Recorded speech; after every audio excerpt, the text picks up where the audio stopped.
Hello dear students, कैसे हैं आप सभी। आशा करता हूँ आप सभी अच्छे होंगे। तो दोस्तों, मैं आप लोगों के लिए एक बार फिर से एमएलटी के मोस्ट इम्पोर्टेंट क्वेश्चन और आंसर लेकर आ चुका हूँ। तो दोस्तों, हम लोग हिस्टोपैथोलॉजी के 100 क्वेश्चन और आंसर कर रहे हैं, जिसमें से मैंने आप लोगों के 20 क्वेश्चन और आंसर करवा चुका हूँ। तो आज हम लोग उससे आगे के क्वेश्चन और आंसर देखेंगे। तो वीडियो में मेरे साथ लास्ट तक बने रहना और वीडियो को लाइक करना, चैनल को सब्सक्राइब करना और अपने दोस्तों के साथ शेयर करना।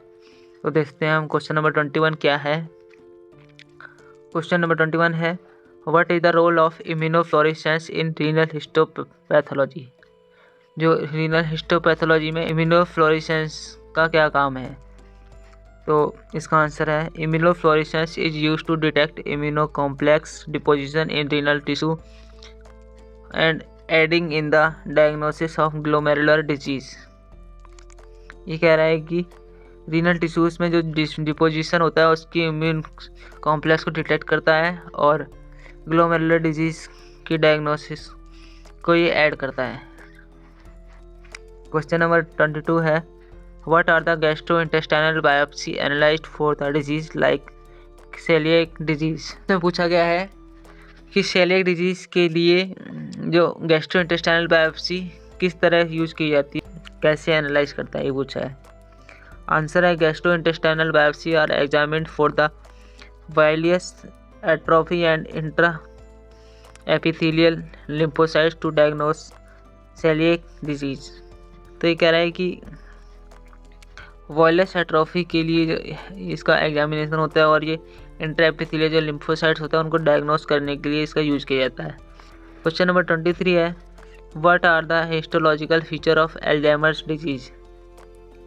अल्जाइमर डिजीज़ के की फीचर क्या है, हिस्टोलॉजिकल फीचर क्या है, ये पूछ रहा है।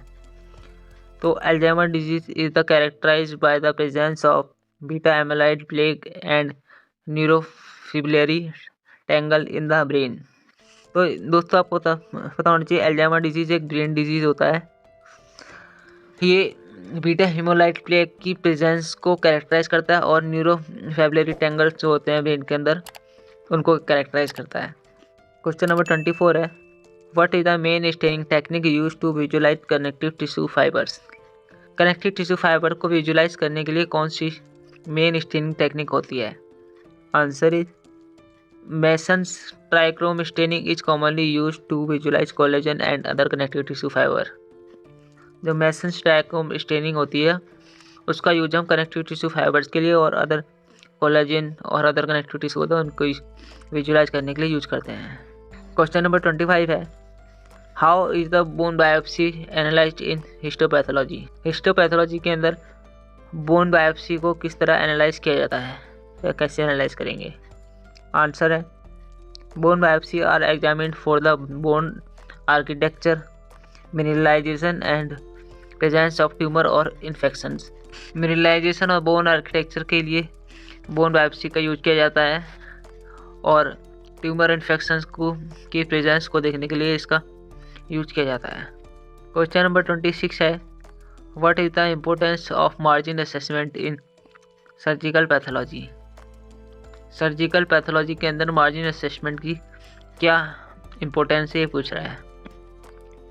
तो इसका आंसर है, margin assessment ensures that tumour tissue has been completed removed during the surgery, reducing the risk of recurrence।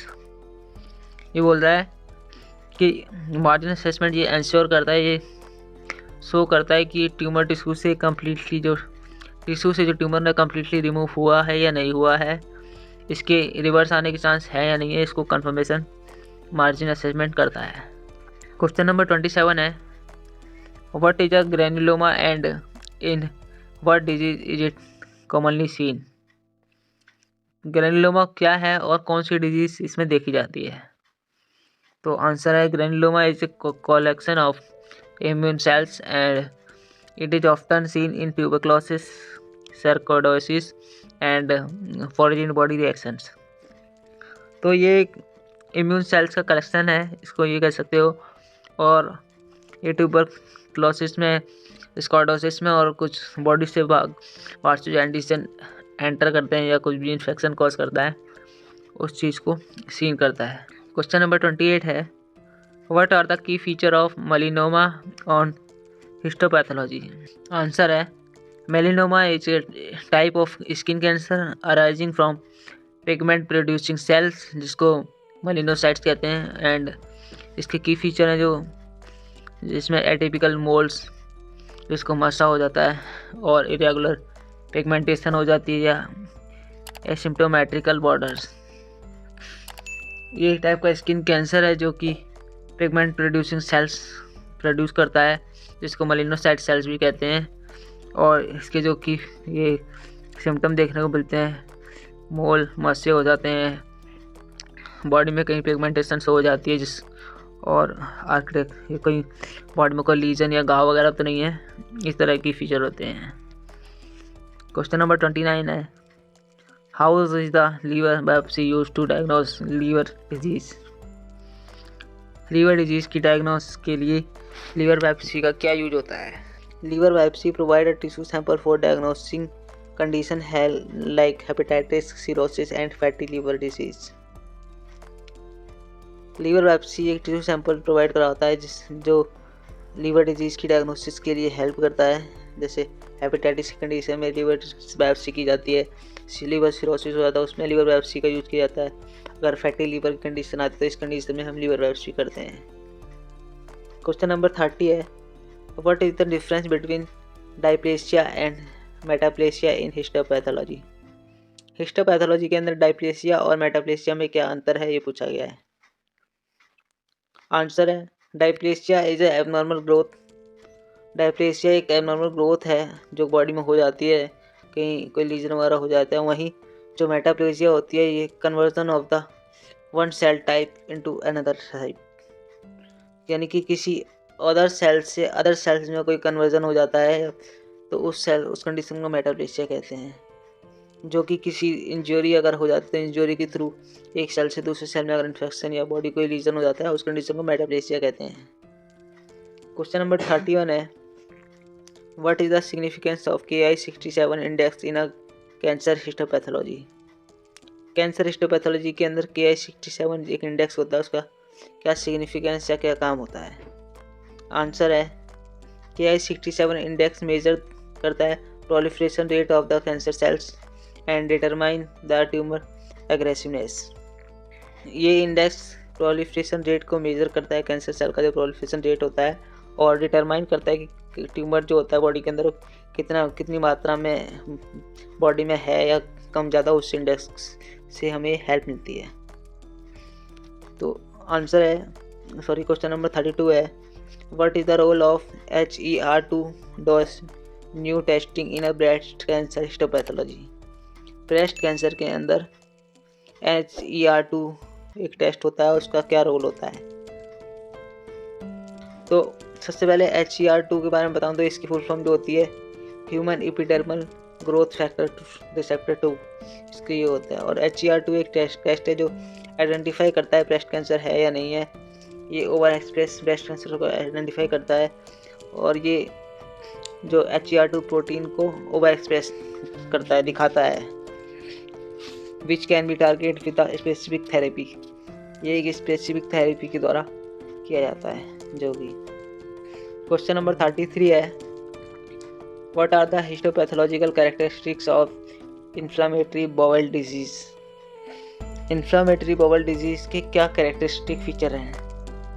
तो IBD is often exhibit chronic infection, crypto destruction and a lymphocytic infiltrate in the intestinal mucosa. तो ये कह रहा है कि ये exhibit करता है, यानी कि बाहर निकालता है क्रोनिक इन्फ्लामेशन जो हो जाती है, या फिर क्रिप्टो डिस्ट्रक्शन हो जाए, या फिर कहीं लिम्फोसाइटिक इन्फिल्ट्रेशन हो जाता है इंटेस्टाइनल म्यूकोसा के अंदर। इंटेस्टाइनल म्यूकोसा के अंदर ये कंडीशन में एक्सिबिट देख। क्वेश्चन नंबर 34 है, how is the skin biopsy analyse to diagnose skin disease? ये कह रहा है स्किन डिजीज को डायग्नोस करने के लिए स्किन बायोप्सी का क्या काम होता है, कैसे ये काम करता है? आंसर है skin biopsy are examined for the changes in the epidermis, dermis and subcutaneous tissues to diagnose various skin conditions. जो अलग अलग स्किन कंडीशंस हैं, इंजरी या कोई डिजीज होती है उसको डायग्नोस करने के लिए उसमें क्या क्या चेंजेस आए हैं, इन सभी को एग्जामिन करने के लिए स्किन बायोप्सी का यूज किया जाता है। क्वेश्चन नंबर 35 है, what is the role of silver staining in histopathology. Histopath में सिल्वर स्टेन का क्या रोल होता है, क्या काम करती है। तो silver stain is used to visualise the structure like reticulum fibre and microorganisms such as the Helicobacter pylori in a gastric biopsy. Silver staining जो होता है रेटिकुलम फाइबर को विजुअलाइज करता है, माइक्रोऑर्गेनिज्म को विजुअलाइज करता है, जैसे हेलिकोबैक्टर ये पाइलोरी गैस्ट्रिक बायोप्सीज के अंदर जो हेलिकोबैक्टर पाइलोरी होता है, ये डीसी माइक्रो ऑर्गेनिजम्स है, इसको विजुअलाइज करने का काम करता है। क्वेश्चन नंबर 36 है, what are the key histological feature of Hodgkin's lymphoma. Hodgkin's lymphoma के हिस्टोलॉजिकल फीचर क्या हैं। तो इसका राइट आंसर होगा Hodgkin's lymphoma characterised by the Reed Sternberg cells है और background of inflammatory cells. Inflammatory cells का ये बैकग्राउंड फीचर है और ये स्टर्नबर्ग सेल्स के द्वारा कैरेक्टराइज किया जाता है। क्वेश्चन नंबर 37 है, how is a lung biopsy used to diagnose lung disease including cancers.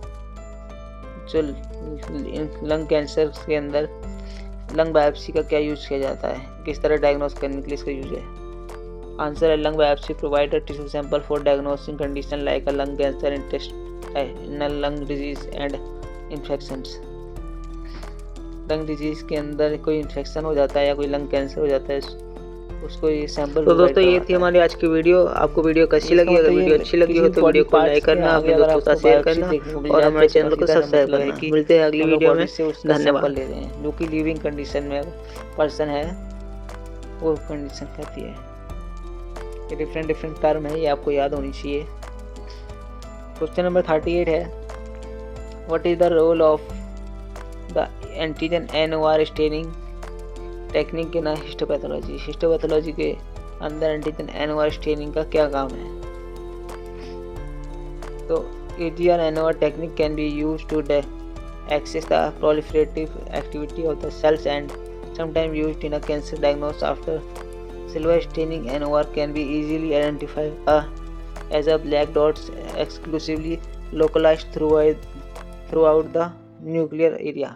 इसका यूज हम प्रोलिफरेशन एक्टिविटी की जो सेल्स की जो एक्टिविटी होती है उसको एक्सेस करने के यूज कर सकते हैं। कभी कभी इसका यूज कैंसर डायग्नोसिस के लिए भी होता है और सिल्वर स्टेनिंग के बाद इसको आइडेंटिफाई करना और भी आसान हो जाता है, जो ब्लैक डॉट्स हो जाते हैं थ्रू आउट द कोई न्यूक्लियर एरिया जो होता है उसके अंदर। NOR की फुल फॉर्म जो है एंटीजन न्यूक्लियर ऑर्गेनाइजेशन रिएजन ये होती है।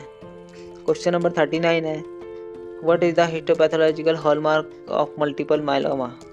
मल्टीपल मायलोमा का हिस्टोपैथोलॉजिकल हॉलमार्क क्या है। Multiple myeloma is characterised by the presence of malignant plasma cells and production of monoclonal antibodies या इम्यूनोग्लोबुलिन। तो मल्टीपल मायलोमा जो कैरेक्टराइज करता है बताता है कि जो मैलिग्नेंट प्लाज्मा सेल्स होते हैं उनकी प्रेजेंस को बताता है और ये मोनोक्लोनल इम्यूनोग्लोबुलिन का प्रोडक्शन भी करता है। Question number 40, how is a thyroid biopsy analysed to diagnose thyroid disease. Thyroid biopsy thyroid disease की डायग्नोसिस के लिए कैसे काम करती है। Thyroid biopsy examine for the presence of the thyroid nodules which may be बेनाइंग और मैलिग्नेंट। थायराइड नोड्यूल जो होते हैं उनकी प्रेजेंस को एग्जामिन करता है और ये बेनाइंग है या मैलिग्नेंट है उसको बताता है। जो बेनाइंग होता है वो नॉन कैंसरियस होता है और जो मैलिग्नेंट होता है वो कैंसरियस होता है, इतने आपको याद रखना है। तो दोस्तों ये थी आज की वीडियो। आज की वीडियो में हमने आगे के और 20 क्वेश्चन देखे। कल की वीडियो में इससे आगे के हम लोग क्वेश्चन देखेंगे। अगर आपको वीडियो अच्छी लगे तो वीडियो को लाइक करना, सब्सक्राइब करना और अपने दोस्तों का शेयर करना। Thank you very much.